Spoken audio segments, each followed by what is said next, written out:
ನಿಮಗೆ ಅನಂತ ದಂಡವತನವನ್ನು ಸಲ್ಲಿಸುತ್ತ ಯಾವ ಸತ್ಸಂಗದ ಪ್ರತಿ ವಾರದ ಸತ್ಸಂಗ ನಡೆಸಲು ಅಣಿ ಮಾಡಿಕೊಟ್ಟಂತ ಎಲ್ಲ ನನ್ನ ಪೂಜ್ಯ ಮಾತೋಶ್ರೀಯವರಿಗೂ ಪರಮ ಪೂಜ್ಯ ಗುರುವರಿಗೂ ಎಲ್ಲರಿಗೂ ಅನಂತ ನಮನವನ್ನು ಸಲ್ಲಿಸುತ್ತ ಇಂದಿನ ಸತ್ಸಂಗ ಕೊಟ್ಟಿರುವಂತ ವಿಷಯ ಶ್ರವಣ.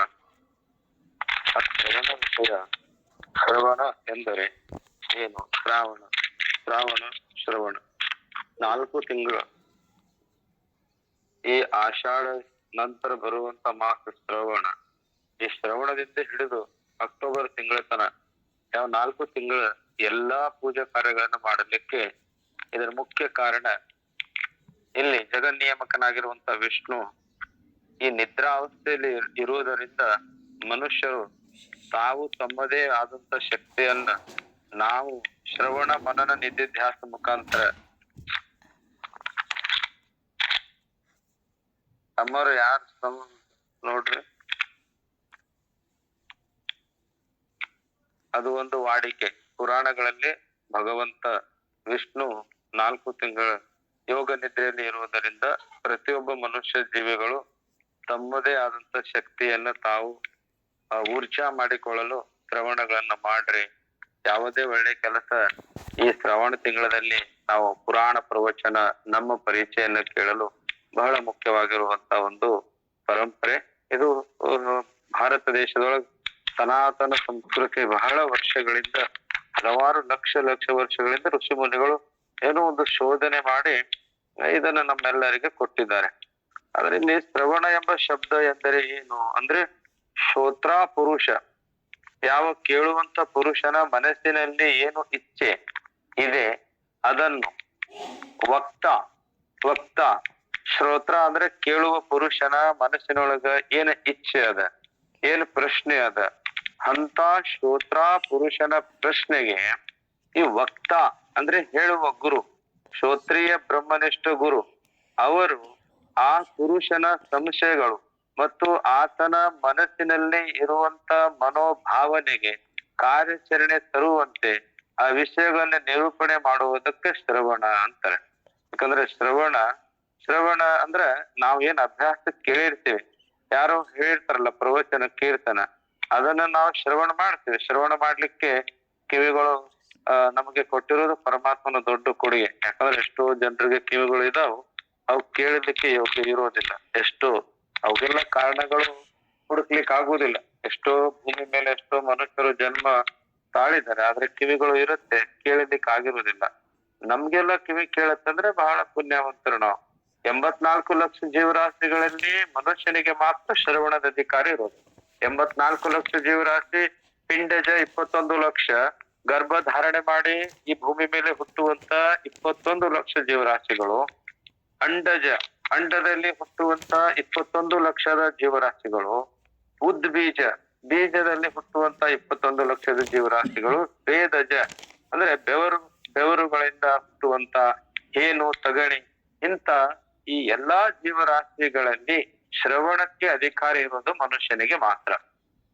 ಆ ಪ್ರಾಣಿಗಳೆಲ್ಲ 84 ಲಕ್ಷ ಜೀವರಾಶಿಗಳಿಗೆಲ್ಲ ಶ್ರವಣದ ಅಧಿಕಾರ ಇಲ್ಲ. ಅವು ತಮ್ಮ ದುಃಖದ ಭೋಗವನ್ನು ಭೋಗಿಸ್ಲಿಕ್ಕೆ ಮಾತ್ರ ಬಂದಿರುತ್ತೆ.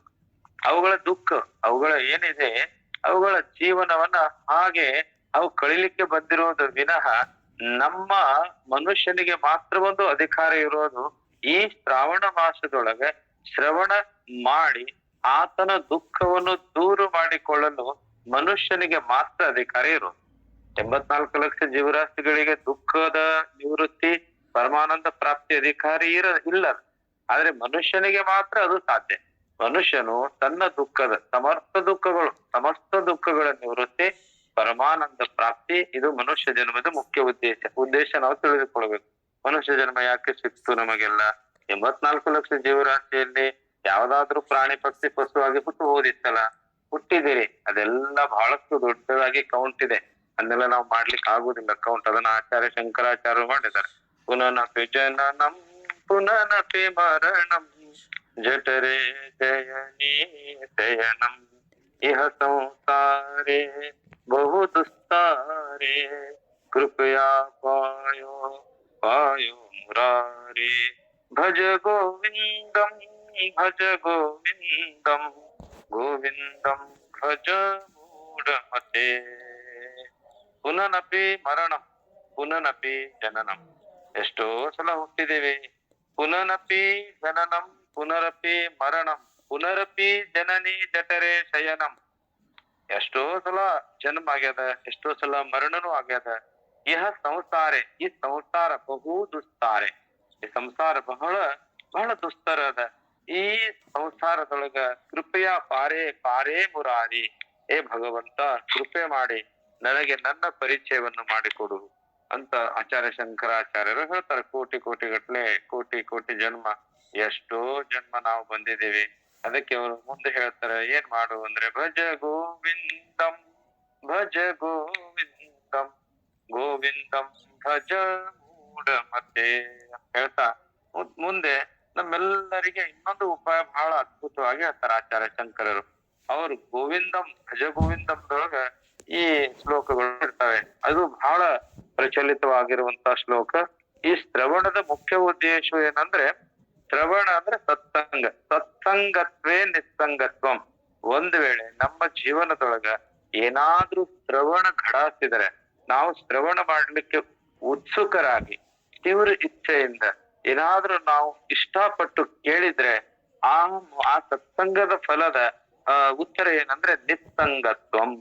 ನಮಗೆ ಈ ಮೊದಲಿನ ಸಂಘಗಳು, ಈ ಮೊದಲಿನ ನಮ್ಮ ಜೀವಕ್ಕೆ ಘಾತಕವಾಗಿರುವಂತ ಮತ್ತು ನಮಗೆ ದುಃಖ ಕೊಡುವಂತ ಹಲವಾರು ಸಂಘಗಳು ನಿಸ್ಸಂಗವಾಗುತ್ತವೆ. ಶ್ರವಣ ಏನಾದ್ರೂ ನಾವು ಮುಖ್ಯ ಉದ್ದೇಶ ಯಾವುದು ಶ್ರವಣ? ಹಾಗಾದ್ರೆ ಯಾವ ಶ್ರವಣ ಮಾಡಿದ್ರೆ ನಿಸ್ಸಂಗತ್ವ ಆಗತ್ತೆ? ಅದು ಬಹಳ ಮುಖ್ಯ. ಹಾಗಾದ್ರೆ ಯಾವ ಶ್ರವಣ ಮಾಡಬೇಕು? ಯಾವುದು ಅಂದ್ರೆ ತತ್ವಂ ಅಸಿ. ನೀನು ನಿನ್ನ ಪರಿಚಯ, ನಿನ್ನನ್ನು ನೀನು ಅರಿತರೆ ನೀನೇ ದೇವ ನೋಡ. ನಿನ್ನನ್ನು ನೀನು ತಿಳಿ, ನೀನು ಯಾರು? ಈ ಶರೀರ, ಪ್ರಾಣ, ಇಂದ್ರಿಯ, ಪ್ರಾಣ ಪಂಚಕ, ಪ್ರಾಣ ಕರ್ಮೇಂದ್ರಿಯ, ಪಂಚ ಕರ್ಮೇಂದ್ರಿಯ, ಪಂಚ ಜ್ಞಾನೇಂದ್ರಿಯ, ಪ್ರಾಣ ಪಂಚಕ, ನೀವುಗಳಲ್ಲ. ನೀನು ಸ್ವಯಂ ಶುದ್ಧ ಆತ್ಮನೇ ಇದೆ, ಆ ಪರಮಾತ್ಮನೇ ಇದೆ ಎಂಬುವಂತ ಅರಿವು ನಮಗೆ ತಿಳಿದುಕೊಳ್ಳುವುದಕ್ಕೆ ಶ್ರವಣ ಅಂತಾರೆ. ನಾವೇನ್ ತಿಳ್ಕೊತೀವಿ? ಶರೀರಕ್ಕಾಗಿ ಬೇಡೋದು. ಶರೀರ ಯಾವುದೇ ಶರೀರ ಹುಟ್ಟಿರುವಂತ ಶರೀರ ತಾಯಿ ಗರ್ಭದಿಂದ ಬಂದಾಗೆ ಅದು ಮುಕ್ತವಾಗಿದೆ. ಅದಕ್ಕೆ ಯಾವ ಬಳಿ ಸ್ನಾನ ಮಾಡಿಸುವುದರಿಂದ, ಯಾವ ಅಮಾವಾಸ್ಯೆ ತಿರುಗಾಡಿಸುವುದರಿಂದ ಏನೂ ಲಾಭವಾಗುವುದಿಲ್ಲ. ಹಾಗಾದ್ರೆ ಮತ್ತೆ ಯಾವ ಶರೀರ? ಈ ಸ್ಥೂಲ ಶರೀರ ಎಷ್ಟೇ ದಿನ ತಾವು ಜಪ ತಪಾದಿಗಳನ್ನ ಮಾಡುವುದರಿಂದ ಒಳಗಡೆ ಇರುವಂತ ಅಂತಃಕರಣ ಶರೀರ, ಮನ, ಬುದ್ಧಿ, ಚಿತ್ತ, ಅಹಂಕಾರ, ಇನ್ನೊಂದು ಸೂಕ್ಷ್ಮ ಶರೀರ ಇದೆ. ಆ ಶರೀರ ನಮ್ಮ ಜನನಕ್ಕೆ ಕಾರಣ, ಆ ಜನ್ಮಕ್ಕೆ ಕಾರಣ ದುಃಖ. ಆ ದುಃಖನೇ ನಮಗಿಷ್ಟೊಂದು ತೊಂದರೆ ಕೊಟ್ಟಿದ್ದು. ಜೀವಕ್ಕೆ 3 ದುಃಖಗಳು. ಈ ದುಃಖದ ಶ್ರವಣ. ಯಾವ ದುಃಖವು? ಮನುಷ್ಯನ ಜೀವ ಯಾರು? ಶಿವ ಯಾರು? ಇವೆಲ್ಲ ನಮಗೆ ಪ್ರಶ್ನೆ. ಹಾಗಾದ್ರೆ ನಾವು ಹೇಗೆ ಶಿವ ಆಗ್ಲಿಕ್ಕಾಗತ್ತೆ? ನೀವು ಶಿವನೇ ಇದ್ದೀರಿ, ಆದರೆ ಆ ಜೀವ ಭಾವ ಇದೆಯಲ್ಲ, ಮನ, ಬುದ್ಧಿ, ಚಿತ್ತ, ಅಹಂಕಾರ, ಅದ ಮಲಿನ ಸತ್ವಗುಣ. ನಮ್ಮೊಳಗಡೆ ಏನಿದೆ? ಮಲಿನ ಸತ್ವಗುಣ ಇದೆ. ಅದು ಅದೇಗಾಯ್ತು? ಅದರ ಭಾವನೆ ಹಾಗೆ. ಮನ ಏನ್ ಮಾಡೋದು? ಮನ ಎಲ್ಲವೂ ಕಲ್ಪನೆ ಮಾಡೋದು. ಬುದ್ಧಿ ಅದನ್ ಮಾಡ್ಬೇಕು, ಇದನ್ ಮಾಡ್ಬೇಕು ಅನ್ನುವಂತ ನಿರ್ಧಾರ ಮಾಡೋದು ಬುದ್ಧಿ. ಈ ಎರಡರ ಕೆಲಸ, ಈ ಮನ ಮತ್ತು ಬುದ್ಧಿ ಎರಡರ ಸಂಗ್ರಹ ಇಟ್ಟುಕೊಂಡಿರುವುದೇ ಚಿತ್ತ. ಅದಕ್ಕೆ ಮೊಬೈಲ್ ಕಾರ್ಡ್ ಅಲ್ಲಿ ಮೆಮೊರಿ ಇದೆಯಲ್ಲ, ಮೆಮೊರಿ ಹಾಗೆ ಎಷ್ಟೋ ಜನ್ಮದ ಒಳಗಡೆ ತುಂಬಿರತ್ತೆ. ಅದಕ್ಕೆ ಆ ಒಂದು ಅಜ್ಞಾನದ ಕಾರಣದಿಂದ ಅಹಂಕಾರ, 4ನೇದು ಅಹಂಕಾರ. ಈ 4 ವಿಷಯಗಳ ಬಗ್ಗೆ ತಿಳಿದುಕೊಳ್ಳುವುದೇ ಶ್ರವಣ. ಶ್ರವಣ ಅಂದ್ರೆ ಯಾರದೋ ಪುಣ್ಯಾತ್ಮರ ಕಥೆಗಳನ್ನ ಕೇಳುವುದರಿಂದ ನಮಗೇನ್ ಲಾಭ ಆಗೋದಿಲ್ಲ. ಅವ್ರು ಹೇಗಿದ್ರು ಹಾಗೆ ಮಾಡಿದ್ರು, ಇಷ್ಟೇ. ಅವ್ರು ಹೀಗಿದ್ರು ಹೀಗ್ ಮಾಡಿದ್ರು, ಅಕ್ಕಮಹಾದೇವಿ ಹೀಗಿದ್ರು ಹೀಗ್ ಮಾಡಿದ್ರು, ಹೇಮರೆಡ್ಡಿ ಮಲ್ಲಮ್ಮ ಅವ್ರು ಹೀಗಿದ್ರು ಹೀಗ್ ಮಾಡಿದ್ರು, ಎಲ್ಲರೂ ಬಸವಣ್ಣರು ಹೀಗಿದ್ರು ಹೀಗ್ ಮಾಡಿದ್ರು. ಹೌದು, ನೀವೇನ್ ಮಾಡಿದ್ರಿ? ನಾವೇನ್ ತಿಳ್ಕೊಂಡೆವು? ಇದು ಬಹಳ ಮುಖ್ಯ ಅಲ್ಲ. ನಾವೆಲ್ಲರೂ ಭಯಪಟ್ಟು ಮಾಡ್ತೀವಿ, ಚೆನ್ನಾಗ ಮಾತಾಡ್ತೀವಿ. ಸರಿ, ಭಯಪಟ್ಟು ಮಾಡ್ತೀವಿ, ಚೆನ್ನಾಗ ಮಾತಾಡ್ತೀವಿ, ಆದ್ರೆ ಅದರ ಅನುಭವ ನಮಗ್ ಆಗ್ಬೇಕಲ್ವಾ? ಅದಕ್ಕೆ ಬಸವಣ್ಣರು ಹೇಳ್ತಾರೆ, ವಚನದಲ್ಲಿ ನಾಮಾಮೃತ ತುಂಬಿ, ಪರಮಾತ್ಮ ವಚನದಲ್ಲಿ ನಾಮಾಮೃತ ತುಂಬಿ, ನಯನದಲ್ಲಿ ನೀನು ಮೂರುತಿ ತುಂಬಿ. ಈ ಶರೀರ, ಈ ಸ್ಥೂಲ ಶರೀರದಲ್ಲಿ ಬಸವಣ್ಣವರು ಒಂದು ಸಿದ್ಧಾಂತವನ್ನು ಹೇಳ್ತಾರೆ. ನನ್ನ ವಚನ, ನನ್ನ ಮಾತುಗಳಿದಾವಲ್ಲ, ಅವು ನಿನ್ನ ಪರಮಾತ್ಮ ನಿನ್ನ ನಾಮದ ಅಮೃತವನ್ನು ತುಂಬಿ. ನಯನದಲ್ಲಿ ನಿಮ್ಮ ಮೂರುತಿ ತುಂಬಿ, ಮನದಲ್ಲಿ ನಿಮ್ಮ ನೆನವು ತುಂಬಿ. ನಿಮ್ಮ ನೆನವು ನನ್ನ ಮನದಲ್ಲಿ ತುಂಬಿರಬೇಕು. ಕಿವಿಯಲ್ಲಿ ಕೀರುತಿ ತುಂಬಿ, ಕೂಡಲ ಸಂಗಮ ದೇವ ನಿಮ್ಮ ಚರಣ ಕಮಲದಳಾನು ತುಂಬಿ. ನಿಮ್ಮ ಚರಣ ಕಮಲದಳಾನು ತುಂಬಿ ನಾನು ನಿಮ್ಮ ಚರಣ ಪರಮಾತ್ಮ, ನಿಮ್ಮ ಸಾನ್ನಿಧ್ಯದೊಳಗೆ ನನಗಿದ್ರೆ ಸಾಕು ಅಂತ ಬಸವಣ್ಣವ್ರೆ ಹೇಳ್ತಾರೆ. ಯಾಕೆ ಈ ಮಾತು ಹೇಳಿದ್ರು? ನಾವು ಪ್ರತಿ ಕ್ಷಣವು ನಮ್ಮ ಬಗ್ಗೆ ಚಿಂತೆ ಬಿಟ್ಟು ಚಿಂತನೆ ಮಾಡುವುದೇ ಶ್ರವಣ. ಯಾವುದು ನಮ್ಮ ಬಗ್ಗೆ? ನಾವು ಯಾರು? ನಾವು ಈ ಶರೀರ ಅಲ್ಲ. ನಾವು ಯಾರಿದ್ದೀವಿ? ಸ್ವಯಂ ಪರಮಾತ್ಮನ ಸ್ವರೂಪಿ ಆಗಿರುವಂತ ಆ ಆತ್ಮನೇ ತಾವಿದ್ದೀರಿ. ತತ್ ತ್ವಂ ಅಸಿ, 4 ವೇದದ 4 ವಾಕ್ಯಗಳು. ತತ್ ತ್ವಂ ಅಸಿ, ಅಹಂ ಪ್ರಜ್ಞಾನಂ ಬ್ರಹ್ಮ, ಅಹಂ ಆತ್ಮಾನಂ ಬ್ರಹ್ಮ, ತತ್ವಮಸಿ. ಮತ್ತ ಶಂಕರಾಚಾರ್ಯ ಹೇಳ್ತಾರಲ್ಲ ಅಹಂ ಬ್ರಹ್ಮಾಸ್ಮಿ. ಈ 4 ವಾಕ್ಯಗಳು ಏನ್ ಹೇಳ್ತಾವ? 4 ವಾಕ್ಯಗಳು ಪ್ರಜ್ಞಾನಾಂ ಬ್ರಹ್ಮ, ಅಪ್ರಜ್ಞನೇ ಬ್ರಹ್ಮನಾಗಿದ್ದಾನೆ. ತತ್ ತ್ವಂ ಅಸಿ, ತತ್ ಅಂದ್ರೆ ಆ ಪೂರ್ಣ, ಜಗತ್ತನ್ನು ಸೃಷ್ಟಿ ಮಾಡಿರುವಂತ ಆ ಪೂರ್ಣ ತತ್ವ. ಯಾವ ಜಗತ್ತು ಅಖಿಲಾಂಡ ಕೋಟಿ ಕೋಟ್ಯಾನುಕೋಟಿ ಬ್ರಹ್ಮಾಂಡ ಸೃಷ್ಟಿ ಮಾಡಿರುವಂತ ಆ ತತ್ವ, ಆ ತತ್ವ ತ್ವಂ, ತತ್ ತ್ವಂ ನೀನೇ. ತತ್ ಅಂದ್ರೆ ಆ ತತ್ವ, ತ್ವಂ ನಿಮ್ಮೊಳಗೆ, ಅಸಿ ಇದೆ, ಆ ಪೂರ್ಣ ವಸ್ತು ನಿಮ್ಮೊಳಗೆ ಇದೆ. ಹಾಗಾದ್ರೆ ನಮ್ಮೊಳಗಿದ್ರೆ ನಮಗೇಕೆ ಅನುಭವ ಆಗುವುದಿಲ್ಲ? ಇಷ್ಟೊಂದು ದುಃಖ ಏಕೆ ಬರುವುದು? ಆ ದುಃಖ ಇರೋದರ ಎಲ್ಲಿ? ಆ ದುಃಖಗಳು ಎಲ್ಲಿದ್ದಾವೆ? ನಮಗೇಕೆ ಕಾಟ ಕೊಡುತ್ತೆ? ಅದರ ಬಗ್ಗೆ ನಾವು ತಿಳ್ಕೋಬೇಕು. ದುಃಖ ಎಲ್ಲಿದ್ದಾವೆ? ಅಜ್ಞಾನದಲ್ಲಿರುತ್ತೆ. ದುಃಖ ಎಲ್ಲಿರುತ್ತೆ? ಅಜ್ಞಾನ ಎಲ್ಲಿರುತ್ತೆ? ಅಜ್ಞಾನ ಅದು ನಮ್ಮ ಅಂತಃಕರಣದ ವೃತ್ತಿ ಅಜ್ಞಾನ. ಹಾಗಾದ್ರೆ ಜೀವಕ್ಕೆ ತಾಪಗಳೆಷ್ಟು? ಈ ಅಜ್ಞಾನ ಎಲ್ಲಿ ತನ ಇರುತ್ತೆ? ಎಲ್ಲಿ ತರ ನಾವು ಒಂದು ರೂಮ್ ಅಲ್ಲಿ ಕತ್ತಲಿದೆ ಅಂತ ಅನ್ಕೊಂಡಿರ್ತೀವಿ. ಯಾರೋ ಒಬ್ರು ಪ್ರಯತ್ನ ಪಟ್ಟು ಸ್ವಿಚ್ ಬಟನ್ ಹೊಡೆದ್ರೆ ಸಾಕು, ತಕ್ಷಣ ರೂಮಿನೊಳಗಿರುವಂತ ಎಲ್ಲಾ ಕತ್ತಲೆ ಮಾಯವಾಗಿರುತ್ತೆ. ಕತ್ತಲಿದೆಯಾ? ಇಲ್ಲ, ಕತ್ತಲು ಹುಟ್ಟೇ ಇಲ್ಲ. ಹಾಗಾದ್ರೆ ಕತ್ತಲು ಹುಟ್ಟೇ ಇಲ್ಲ ಅಂದ್ರೆ ಕತ್ತಲು ಭಾಸ ಆಗ್ತಾ ಇದೆಯಲ್ಲ? ಆಗಿದೆ. ನಮ್ಮ ಪ್ರಯತ್ನ ಇಲ್ಲದೆ ನಾವು ಹಾಗೆ ಬಿಟ್ಟಿರುವುದರಿಂದ ಕತ್ತಲಾಗಿದೆ. ಕತ್ತಲಿಗೆ ಹುಟ್ಟೇ ಇಲ್ಲ. ಕತ್ತಲ ಅದು ತೋರಿತು ಮಾತ್ರ. ಅಲ್ಲಿ ಬೆಳಕಿನ ಅಭಾವ ಇರುವುದರಿಂದ ಕತ್ತಲು ಇದೆ. ಆ ಬೆಳಕು ಬಂದ ತಕ್ಷಣ ಕತ್ತಲ ಮಾಯವಾಗತ್ತೆ. ಹಾಗೆ ನಮ್ಮ ಶರೀರದಲ್ಲಿ ಶ್ರವಣ ಎಂದರೆ ಬೆಳಕು. ಆ ಶ್ರವಣ ನಮ್ಮ ಅಂತಃಕರಣ ಶುದ್ಧಿ ಮಾಡುವುದಕ್ಕಾಗಿ ಬಹಳ ಪ್ರಮುಖವಾಗಿರುವಂತ ಒಂದು ಅಸ್ತ್ರ. ಇದಕ್ಕೆ ಶ್ರವಣ ಅಧಿಕಾರಿ ಯಾರು? ಸುಖಕ್ಕೆ ಅಧಿಕಾರಿ ಯಾರು? ಅಧಿಕಾರಿ ಲಕ್ಷಣ ಏನ್? ಈಗ ಶ್ರಾವಣ ತಿಂಗಳದೊಳಗ ಏನ್ರಿ ಲಾಭ? ಶ್ರವಣ ಮಾಡ್ತೀವಿ, ಅಭ್ಯಾಸ ಮಾಡ್ತೀವಿ. ಇದರ ಲಾಭ ಏನು? ಇದರ ಲಾಭ ಪ್ರಯೋಜನ ಏನಂತಾರೆ, ಈ ಶ್ರವಣಕ್ಕೆ ಅಧಿಕಾರಿ ಯಾರು? ಅಧಿಕಾರಿಗೆ ಲಕ್ಷಣ ಏನು? ಅಧಿಕಾರಿ ಅಂದ್ರೆ ಅಂತ ಯೋಗ್ಯ ವ್ಯಕ್ತಿ. ಯಾರು ಯೋಗ್ಯ ವ್ಯಕ್ತಿ? ಆಕಳು ತನ್ನ ಕರು ಬಂದ್ ಗುದ್ದಿದ್ರೆ ಮಾತ್ರ ಹಾಲು ಬಿಡುತ್ತೆ. ಬೇರೆ ಯಾವ್ದಾದ್ರು ಬೇರೆ ಆಕಳ ಕರುಗಳು ಬಂದ್ರೆ ಹಾಲು ಬಿಡುವುದಿಲ್ಲ. ಹಾಗೆ ಮನುಷ್ಯನಿಗೆ ಮುಖ್ಯವಾಗಿರುವಂತ ಲಾಭ, ನಮ್ಗೆಲ್ಲರಿಗೆ ಸುಖ ಬೇಕು. ಎಲ್ಲಾ ದುಃಖಗಳು ದೂರ ಆಗಬೇಕು, ಮತ್ತೆ ಸುಖದ ಪ್ರಾಪ್ತಿ ಆಗ್ಬೇಕು. ಸರ್ವ ದುಃಖದ ನಿವೃತ್ತಿ, ಪರಮಾನಂದ ಪ್ರಾಪ್ತಿ. ಹಾಗಾದ್ರೆ ಇದು ಅಧಿಕಾರಿ ಯಾರು ಅಧಿಕಾರಿ ಅಂದ್ರೆ, ಶ್ರವಣಕ್ಕೆ ಅಧಿಕಾರಿ ಯಾರು ಅಂದ್ರೆ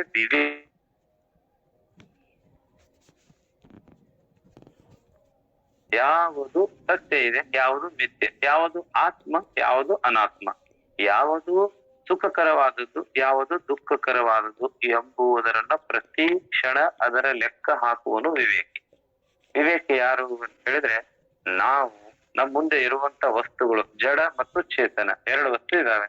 ಒಂದು ಜಡ ಇದೆ, ಒಂದು ಚೇತನ ಇದೆ. ಒಂದು ದುಃಖ, ಒಂದು ಸುಖ. ಹಾಗಾದ್ರೆ ಯಾವುದು ಅರ್ಥ, ಯಾವುದು ಅನರ್ಥ ಎಂಬುದರ ಬಗ್ಗೆ ಪ್ರತಿ ಕ್ಷಣವು ಆಲೋಚನೆ ಮಾಡುವಂತ ಯಾವ ವ್ಯಕ್ತಿ ಇದಾನಲ್ಲ ಆತ ವಿವೇಕಿ. ಅಂತ ವಿವೇಕಿಗೆ ವೈರಾಗ್ಯ ಪ್ರಾಪ್ತಿ ಆಗತ್ತೆ. ವೈರಾಗ್ಯ ಅಂತ ಹೇಳಿದ್ರೆ, ಈ ಭೂಮಿ ಮೇಲಿನ ಶರೀರದ ಸುಖಗಳು, ಸಮಸ್ತ ಶರೀರ ಸುಖಗಳು ಮತ್ತು ಪರಲೋಕದ ಸುಖಗಳು ಎಲ್ಲಿ ತೋರಿದಾವಲ್ಲ, ಅವು ಎಲ್ಲವೂ ಅದರಲ್ಲಿ ದೋಷ ಇದಾವೆ. ಅವು ನಷ್ಟವಾಗುವಂತ, ಅವು ಯಾರಿಗೂ ಸುಖ ಕೊಡದೆ ಕರ್ಮದ ಅನುಸಾರ ದುಃಖ ಮತ್ತು ಸುಖದ ಮಿಶ್ರಿತವಾಗಿರುವಂತ ಈ ವಸ್ತುಗಳಲ್ಲಿ ದೋಷವನ್ನು ಕಂಡು ಹಿಡಿದು ಅವುಗಳನ್ನ ತ್ಯಾಗ ಮಾಡುವನೇ ಅದಕ್ಕೆ ವೈರಾಗ್ಯ ಅಂತಾರೆ. ವಿವೇಕ ವೈರಾಗ್ಯ. ಅಂತ ವೈರಾಗ್ಯ ಇದ್ದಂತ ವ್ಯಕ್ತಿ ಶ್ರವಣಕ್ಕೆ ಯೋಗ್ಯ. ಮೊದಲಿಗೆ ನಮ್ಮಲ್ಲಿ ವಿವೇಕ ಇರಬೇಕು. ವಿವೇಕ ಇದ್ರೆ ಮಾತ್ರ ವೈರಾಗ್ಯ. ಈ ವೈರಾಗ್ಯದ ತದನಂತರ ಇವೆಲ್ಲ ಪೀಠಿಕೆ ಶ್ರವಣಕ್ಕೆ ಯಾರ ಅಧಿಕಾರಿ ಅಂದ್ರೆ ಸುಮ್ನೆ ಪೀಠಿಗೆ ಹೇಳ್ತಾ ಹೋಗ್ತಾ ಇದೆ, ಸ್ವಲ್ಪ ತಾವು ಲಕ್ಷ್ಯ ಕೊಡಬೇಕು. ವಿವೇಕ್ ಅಂದ್ರೆ ಆತ್ಮ ಅನಾತ್ಮ, ಯಾವುದು ಸತ್ಯ ಯಾವುದು ಮಿಥ್ಯೆ, ಅದರ ಬಗ್ಗೆ ಪ್ರತಿಕ್ಷಣ ಪ್ರತಿಯೊಂದು ಕೆಲಸ ನಾವು ಮಾಡುವಂತ ಪ್ರತಿಯೊಂದು ಕೆಲಸದಿಂದ ಯಾವುದು ಸತ್ಯ ಯಾವುದು ಮಿಥ್ಯ ಅನ್ನುವುದರ ಪರಿಕಲ್ಪನೆ ಮತ್ತು ಅದರ ಲೆಕ್ಕವನ್ನು ಬಿಡುವವನು ವಿವೇಕಿ. ತದನಂತರ ಇಷ್ಟು ತಿಳಿದರೆ ವೈರಾಗ್ಯ ಪ್ರಾಪ್ತ ಆಗುವುದು. ವೈರಾಗ್ಯ ಅಂತ ಹೇಳಿದ್ರೆ ಈ ಸಮಸ್ತ ಭೋಗಗಳಲ್ಲಿ ಅದರಲ್ಲಿ ಇರುವಂತ ಅನರ್ಥ ತಿಳಿದುಕೊಂಡು ಅವುಗಳನ್ನ ತ್ಯಾಗ ಮಾಡೋದೇ ವೈರಾಗ್ಯ. ಇನ್ನ ಮೂರನೇದು ಷಟ್ ಸಂಪತ್, ಇನ್ನು 6 ಸಂಪತ್ತು ಬೇಕು ನಮ್ಮೆಲ್ಲರಿಗೆ. 6 ಸಂಪತ್ತು ಯಾಕೆ ಶ್ರವಣ ಮಾಡ್ಬೇಕ್ರಿ? ಈ ಸಂಪತ್ತು ಏನು ಸಂಬಂಧ ಅಂತೀರಾ? ನಮ್ಮೆಲ್ಲರಿಗೆ 6 ಜನ ರಾಕ್ಷಸರು ಬಂಧಿಸಿದ್ದಾರೆ. ಈ ದ್ವಂದ್ವ ಧರ್ಮಗಳಲ್ಲಿ ಒಂದೇ ಸ್ಥಿರತೆ ಅಂದ್ರೆ ಒಂದೇ, ಏನು ಕಂಗೆಡದೆ ಹಿಗ್ಗದೆ ಕುಗ್ಗದೆ ಸುಖ ದುಃಖಕ್ಕೆ ನಾವು ಯಾವುದೂ ಸಹ ಎರಡನ್ನೂ ಸಮನಾಗಿ ನೋಡುವಂತ ಸಂಪತ್ತು ಅದಕ್ಕೆ ತಿತಿಕ್ಷೆ ಅಂತಾರೆ. ಯಾವುದೇ ಶರೀರಕ್ಕೆ ಆಗುತ್ತಿರುವಂತ ದುಃಖ ಮಾನ ಸನ್ಮಾನಕ್ಕೆ ಹಾಗೆ ನಾವು ಸಮನಾಗಿ ನೋಡುವುದು 4ನೇ ಸಂಪತ್ತು. ಆಗ ಬರುವುದು ನೋಡ್ರಿ 5ನೇದು, ಅದರ ಹೆಸರು ಏನಂತ ಹೇಳಿದ್ರೆ ಶ್ರದ್ಧೆ. ಶ್ರವಣಕ್ಕೆ ಶ್ರದ್ಧೆ ಬಹಳ ಮುಖ್ಯ.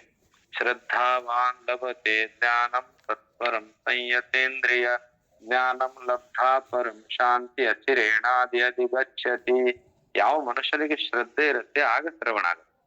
5ನೇದು ಇಷ್ಟೆಲ್ಲ ಆದ್ಮೇಲೆ 5ನೇ ವ್ಯಕ್ತಿ ಯಾರಂದ್ರೆ ಶ್ರದ್ಧಾ ಅಂದ್ರೆ ಯಾರು? ಆ ಗುರುವಾಣಿ, ಆ ಪುಸ್ತಕದ ವಾಣಿ, ಆ ವೇದವಾಣಿಯನ್ನ ನಂಬಿ ಕೇಳುವುದೇ ಶ್ರವಣ. ನಂಬಿ ಕೇಳುವುದು ಅದಕ್ಕೆ ಶ್ರದ್ಧೆ ಅಂತಾರೆ. ಶ್ರದ್ಧೆ ಅಂದರೆ ಏನ್ರಿ ಅಂತ ಹೇಳಿದ್ರೆ ಲಕ್ಷ್ಯ ಕೊಡಿ. ಶ್ರದ್ಧೆ ಎಂದರೆ ಆ ಗುರುವಾಣಿ ಮತ್ತು ಆ ವೇದದ ವಾಣಿ, ಆ ಪುಸ್ತಕದ ಗ್ರಂಥಗಳ ವಾಕ್ಯಗಳನ್ನ ನಂಬಬೇಕು ನಾವು. ನಂಬಿಕೆ ಮಾತ್ರ ಆ ಶ್ರವಣ ನಮಗೆ ಖಡಾಸುವುದು. ಅದಕ್ಕೆ ಆ ನಂಬಿಕೆ ಇರುವುದಕ್ಕೆ 5ನೇ ಸಂಪತ್ತು ಅದು ಶ್ರದ್ಧಾ. ಅಂತ ಶ್ರದ್ಧಾ ನಮಗೆ ತಿಳಿತು ಅಂದ್ರೆ 6ನೇ ಸಂಪತ್ತು ಯಾರು ಅಂದ್ರೆ ಸಮಾಧಾನ. ಇಲ್ಲಿಗಿದೆ ಸಮಾಧಾನವಾಗಿ ಕೂತ್ರೆ ತಾನೇ ಮನಸ್ಸು ಏಕಾಗ್ರತೆ ಆಗೋದು. ನಾವೇನೋ ಕೂತಿರ್ತೀವಿ ಆವೇಶದೊಳಗೆ, ಅದು ಏಕಾಗ್ರತೆ ಅಲ್ಲ. ಇಷ್ಟೆಲ್ಲಾ ಕ್ರಮವಾಗಿ ಬಂದಾಗ ಶ್ರವಣಕ್ಕೆ ಯೋಗ್ಯ. ಇನ್ನು ಏನು ಶ್ರವಣ ಆಗೇ ಇಲ್ಲ, ಏನು ಶ್ರವಣ ಅಂತ ಹೇಳೇ ಇಲ್ಲ. ಶ್ರವಣಕ್ಕೆ ಹೋಗೋಕ್ಕಿಂತ ಮುಂಚಿತವಾಗಿ ಇಷ್ಟೊಂದು ಪರಿಕರ ನಿಯಮಗಳು ಇರೋದು. ಆಗ ಸಮಾಧಾನ. ಆ 6ನೇ ವಸ್ತು ಯಾವುದು ಸಂಪತ್ತು ಅಂದ್ರೆ ಸಮಾಧಾನ. ಆ ಸಮಾಧಾನ ಅಂದ್ರೆ ಏನು ಅಂತ ಹೇಳಿದ್ರೆ ಮನದ ಏಕಾಗ್ರತೆ. ಮನಸ್ಸನ್ನು ಒಂದ್ ಕಡೆ ನಿಲ್ಲಿಸೋದು, ಏಕಾಗ್ರವಾಗಿ ನಿಲ್ಲಿಸೋದು. ಆ ಮನಸ್ಸನ್ನು ಒಂದ್ ಕಡೆ ಏಕಾಗ್ರವಾಗಿ ನಿಲ್ಲಿಸಿದರೆ ನಾವು ಇಷ್ಟು ದಿನ ಮಾಡಿರುವಂತ ಒಂದು ಸಾಧನೆ, ಕೇಳಿರುವಂತ ಒಂದು ವಾಕ್ಯಗಳು ನಮ್ಮ ಜೀವನದಲ್ಲಿ ಎಷ್ಟೊಂದು ನಾವು ಅನುಭವಿಸಿದ್ದೇವೆ, ಎಷ್ಟನ್ನು ನಮ್ಮ ಅದರಿಂದ ನಾವು ಆನಂದ ಪಟ್ಟಿರೋದು, ಅದರಿಂದ ನಾವು ಎಷ್ಟು ಮೈಗೂಡಿಸಿಕೊಂಡಿದ್ದು ಎಂಬುವುದನ್ನು ನಮಗೆ ಅರ್ಥವಾಗುವುದು. ಇದಕ್ಕೆ ಸಮಾಧಿ ಅಂತ ಹೇಳ್ತಾರೆ. ಈ ಸಮಾಧಿ ಮತ್ತು ಅದಕ್ಕೆ ಸಮಾಧಾನ ಅಂತ ಹೇಳ್ತಾರೆ. ಈ ಸಮಾಧಾನ ಬಂದ್ರೆ ಆಗ ನಮಗೆ ಪ್ರಾಪ್ತವಾಗುವುದು ಮೋಕ್ಷ. ಮೋಕ್ಷ ಅಂದ್ರೆ ಆನಂದ. ಏನ್ರಿ ಮೋಕ್ಷ ಅಂತ ಹೇಳಿದ್ರೆ ಮೋಹದ ಕ್ಷಯ. ಮೋಕ್ಷ ಅಂದ್ರೆ ಏನಂದ್ರೆ ನಮ್ಮಲ್ಲಿ ಮೋಹ ಇದೆ. ಯಾವುದು ಮೋಹ? ನಾನು, ನನ್ನದು, ನನ್ನ ಸಂಸಾರ, ನಾನು ಸತ್ಯ, ನನ್ನ ಸಂಸಾರ ಸತ್ಯ, ನನ್ನ ಮಕ್ಕಳು, ಇವೆಲ್ಲಾ ಮೋಹ ಇದೆ. ಇದೆಲ್ಲ ಅಜ್ಞಾನ. ಮೋಹಕ್ಕೆ ಮುಖ್ಯ ಕಾರಣ ಅಜ್ಞಾನ. ಆ ಮೋಹದ ಕ್ಷಯವಾದರೆ ಆಗ ಮನುಷ್ಯನಿಗೆ ಎಲ್ಲಾ ದುಃಖಗಳು ನಿವೃತ್ತಿ, ಪರಮಾನಂದ ಪ್ರಾಪ್ತಿ. ಅಂತ ಪರಮಾನಂದ ಪ್ರಾಪ್ತಿ ಮಾಡಿಕೊಡುವಂತ ಒಂದು ವ್ಯವಸ್ಥೆ ಶ್ರವಣ. ಅಂತ ಶ್ರಾವಣ ತಿಂಗಳಲ್ಲಿ ನಾವು ಶ್ರವಣ ಆದರೆ ಮತ್ತೆ ಈ ಶ್ರವಣದ ಮುಂದೇನು? ಶ್ರವಣ ಅಂತ ಹೇಳಿದ್ರೆ ಮನನ ಅಂದ್ರೆ ಪುನಃ ಅಭ್ಯಾಸ ಮಾಡೋದು. ಏನು ಶ್ರವಣ ಮಾಡಿರ್ತೀವಿ ಅದನ್ನು ಪುನಃ ಅಭ್ಯಾಸ ಮಾಡುವುದು. ಪುನಃ ಅಭ್ಯಾಸ ಮಾಡುವುದರಿಂದ ನಮಗೆ ಆಗುವ ಲಾಭ ಏನು? ಆ ಪುನಃ ಅಭ್ಯಾಸದ